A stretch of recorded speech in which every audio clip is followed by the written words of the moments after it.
Hello, everybody. My name is Ratnos, and the Race to World First is getting underway very soon. And I wanted to make this video to help explain some of the concepts and some of the way that Heroic Week in particular works and is working this tier and does work most tiers. Because I know there's a lot of confusion. There's a lot of counterintuitive stuff that happens on Heroic Week. The concept of split running in general is pretty counterintuitive when you first hear about it. And so I figured I'd make this video to define those things, explain them, and then talk about what we are seeing this tier in particular and what implications it has for the Race to World First itself on Mythic when that opens up. So first off, what's a split run? Well, in a split run, instead of doing just Heroic Raid on Heroic Week with your guild, you instead do more than one Heroic run. And some runs, you will split your runs up into some fraction of mains and then a bunch of alts. And the goal is, by doing this, you will be achieving two things. You'll be gearing up some alts in case you want to change your composition on Mythic, like once Mythic comes out, right? You want to get your alts closer in range to the gear that your mains are at. And second off, you're setting your alts up to be able to trade gear to your main. Now, in Heroic Sanctum, there's not too much opportunity to do that right away, because the Heroic Sanctum loot is all 239, and so you can't trade 239 loot unless you have already dropped a piece in that slot. So for most of these split runs, there hasn't really been any trading in Heroic this week. But if you run them again next week, then you do start to get to trade, right? The luckier alts in each split run will be in a situation where, like, hey, you know, I've gotten 2 boots drops now, and then you can trade your second pair of boots that drops to an unlucky main that is still sitting there without a pair of boots. This tier in particular, there's extra value in split running like this because the gear from the raid is even better than usual because it comes with domination sockets. And that actually means that splits are going all the way down to heroic or to normal difficulty in a way they don't always do, because these boots on normal 226 with a socket are going to be, with a domination socket, right, are going to be better than, you know, Mythic Plus boots next week for a lot of players, because those Mythic Plus boots won't have domination sockets in them. And these can be traded just by characters that have equipped Mythic Castle Nathria gear, which means that the top guilds this tier are actually getting helpers in to help them out. So they're reaching out to their communities on Twitter and stuff and finding people who can trade these gear slots at 226 and then running extra normal runs to try and get those pieces traded to their main characters. Of course, there's always a chance the person gets the item and then decides they don't want to trade it, but they try their best to, filter out and pick people for those groups that they think, you know, legitimately intend to trade gear that drops to try and help the guild.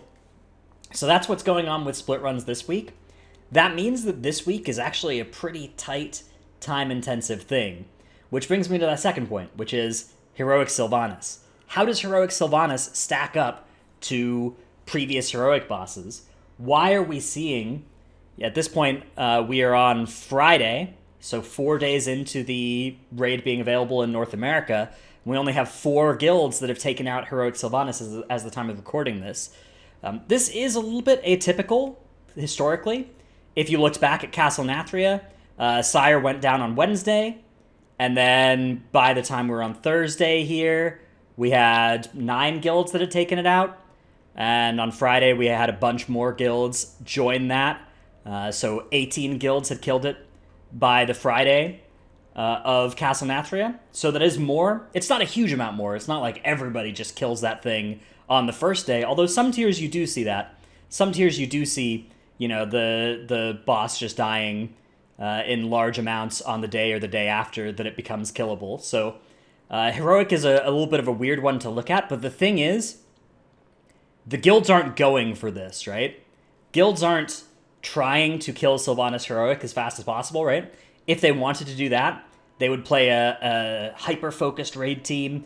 Maybe they would cut down to whatever number was easiest on Heroic, which is usually not 30, but 30 is the optimal number to try and get as much trading as possible going on, right?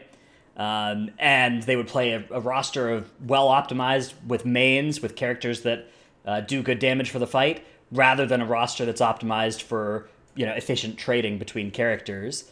And so that means that these guilds, it's not like these guilds aren't going to kill Heroic Sylvanas this week. It would be a disaster for all of the guilds in this list that are going for World First, in fact, if they didn't kill Heroic Sylvanas this week. But they have so much other stuff to do this week, right? They have to kill 9 out of 10 Heroic on all 7 or 8 of their splits or whatever. They have to do their 10 normal splits, inviting all the helpers they can find from Twitch and Twitter and stuff. They have to do their PvP, get that up to 2100 ideally, so that they can get their good PvP gear. They have to do their 10 Mythic Plus runs for their Great Vault, and also farming their rubies from Theater of Pain, or their whatevers from whatever dungeon that they need. They need to do their Torghasts. They need to be farming their Korthia rares. All of those are pretty important priorities as well, and several of these guilds also need to get to their location where they're having their Race to World First event, right?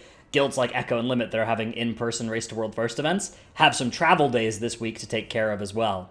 So all of that means they need to be extremely efficient with their time this week.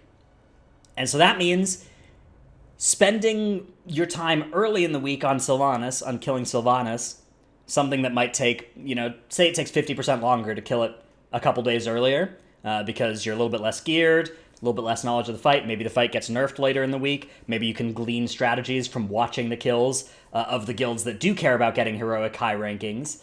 Right? If you can spend less time later in the week doing it, as long as you don't put yourself in a position where it's like, oh, it's Monday and we haven't killed this boss yet. Oh no, and we have to kill this boss 7 times, right? As long as you can avoid that, like the nightmare of actually not being able to kill it this week, it's better for these guilds to not go too hard on killing it if they don't think it's efficient. On the other hand, you see a guild like Echo has, they claimed the world second on this, so they did decide it was worth their time to kill Sylvanas fairly early into the reset. And we have 2 Chinese guilds here. Aster, which is a new guild that is going very hard, apparently for World First this tier, that also, they got it extremely quickly after their reset came up. So on the one hand, maybe that indicates that guild is operating at a very high caliber. On the other hand, maybe it's more a case of like in Ny'alotha, where it's actually indicating that it's a guild that's less serious about World First and going harder on Heroic than, actually optimizing this week for Mythic progress. So the best way to identify which guilds are getting the best out of Heroic Week is really not to look at this progression metric much at all. The best way to do it is going to be which characters have they prepared, right? How many of them have they gotten pretty geared? Which specs have they gotten prepared, right? That'll be something that we won't know what the right answer to which ones they should have gotten prepared are until we run into bosses where you need a specific comp to kill it as fast as possible. But that's an important measure of who got the better of Heroic Week. And the other measure is just who has the most item levels across their main raiders. And that is something that we can take a look at. We can take a look at, I think that data will be available like once they kill the Terragru, we can see what the average item level of the raid was. And historically, you can see that oftentimes the guilds that end up getting World First, they're coming into these tiers 5 item levels ahead of the competition because they've optimized this Heroic Week so much more. So that is my little explanation of what you're seeing this week, what's going on with everything. TLDR, don't read too much into the Sylvanas heroic kills that have come in here. Read more into item level that the guilds get to going into Mythic Week. One thing that you can read into this, I would say, is that, yes, Sylvanas heroic does appear to be tuned a cut above the last couple tiers in terms of difficulty. Or maybe we're just seeing more guilds, like the fact that there's more incentive to do a bunch of stuff in normal means that guilds are spending less time on it. But I suspect that a lot of the, if Sylvanas heroic was tuned a little bit less hard, you would see a lot of these more, less raced world first and more world top 100 style guilds picking up their kills of it. So I think it's a safe bet to say Sylvanas heroic probably tuned to a higher standard than the past several heroic end bosses have been for a while. Now I just want to quickly talk about whether split runs should be fixed and how they could be fixed, because that's something you'll hear talked about a lot. Invariably, every race to world first, players from the guilds complain about doing split runs, which is reasonable. They're pretty miserable. And then you'll see a bunch of people in the comments saying like, oh, easy. I know a fix that will fix split runs, and then they will say something, and it will not be something that would actually really do much of anything. So there are several proposed solutions to split runs that you hear all the time. One is, oh, just bring back Master Looter. Does not. If Master Looter was in the game today, you would see split runs of like 4 mains, 1 of each armor type, and then 26 alts, and you'd be master looting all the loot to the mains. So it would be a slight increase probably in the amount of splits that would be optimal. Another fix: no trading between characters. This is something that would perhaps address the split running. I mean, the element of trading. It would definitely help address the getting helpers to come do your clear because they're eligible to trade gear, obviously. And I think that is something that would probably be good to change, I guess, in an ideal world. But it would have obviously huge negative repercussions for just all the non-race to world first guilds, which a lot of the proposed changes that would try and do something about split runs would have huge negative impacts on just everyday players. And clearly Blizzard is not going to do that, nor do I think they should. Also, if you did no trading, it's not like these guilds wouldn't do really unfun stuff during Heroic Week. My guess as to what guilds would do if there was no trading between characters during Heroic Week is they would each level up 8 copies of the class they plan to play. Maybe the people that are good multi-classers will play a couple alts as well. And then they will just run 8 heroics, and then each person will play the character that got the luckiest gear on Heroic Week going into Mythic Week. The basic problem of split runs is that they are the answer to the question, what is the most efficient thing we can do with our time during Heroic Week? And it turns out it is really, really, really hard to not have there be an answer to that question, right? To not have there be something you can do that is, degenerate and uses all 16 hours of your day during Heroic Week, if you really care, right? If you're trying to squeeze an extra couple of item levels out of the system. And so my belief is Blizzard neither will nor should really try that hard to fix this, because I think most fixes probably wouldn't even really do anything. At best, they would just shift the misery to some other kind of thing for these top guilds. And also a lot of them would have potential negative repercussions for, regular people.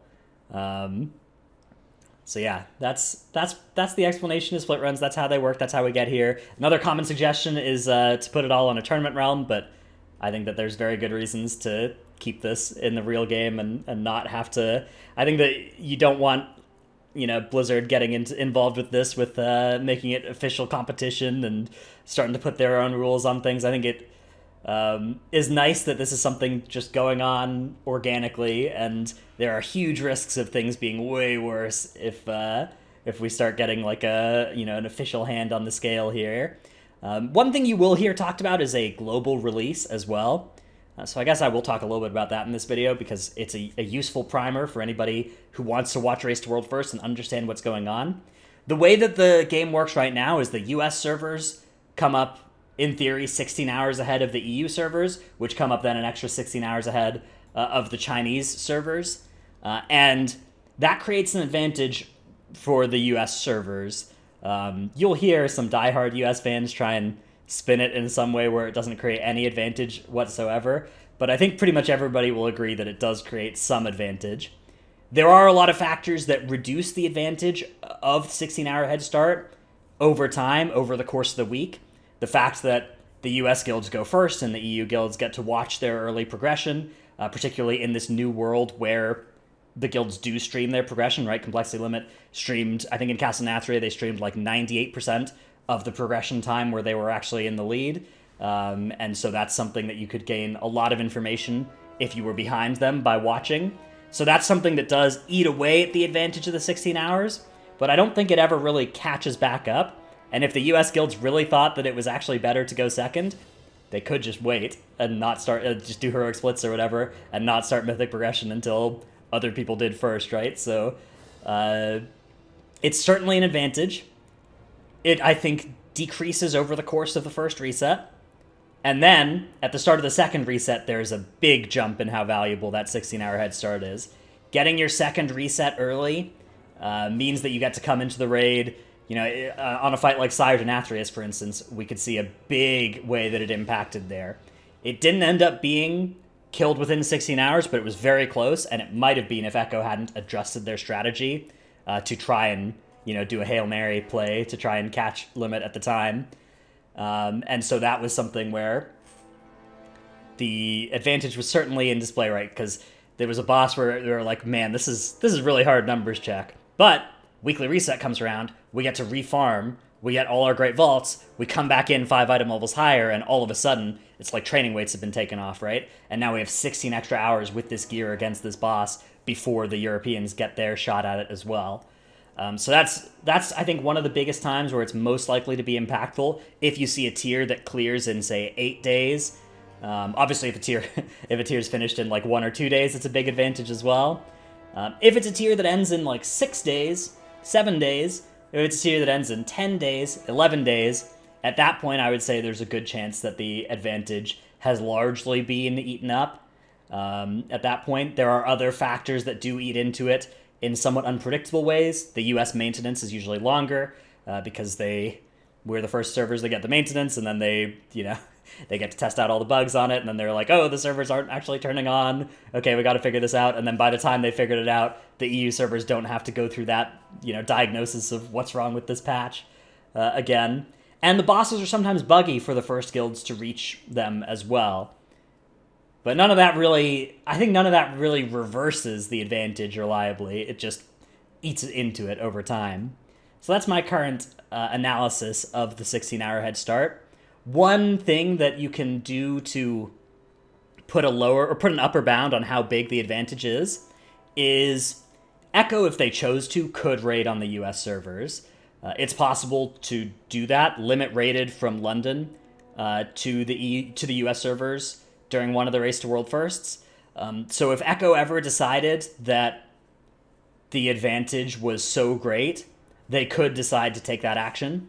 And it would be costly, right? It would mean, okay, I got to level up new characters. It would mean they'd lose access to that community of people that, are Echo fans on the European servers that trade them gear. On the other hand, there are Echo fans on the North American servers that they would get access to help out with that as well. But it would certainly be, a disadvantage to have to do that. But they could do that if they wanted to. So given that they haven't chosen to do that, you can say, all right, the 16-hour head start is less bad than doing that. And the fact of like raiding from Europe to North America is something that we've seen Limit choose to do, right? They did that during Eternal Palace when they were competing from the Red Bull place in London. So the ping issue is, again, something that the guild decided was acceptable, right? It was acceptable to do that. So there's some analysis of everything that's kind of frequently talked about Race to World First during Heroic Week.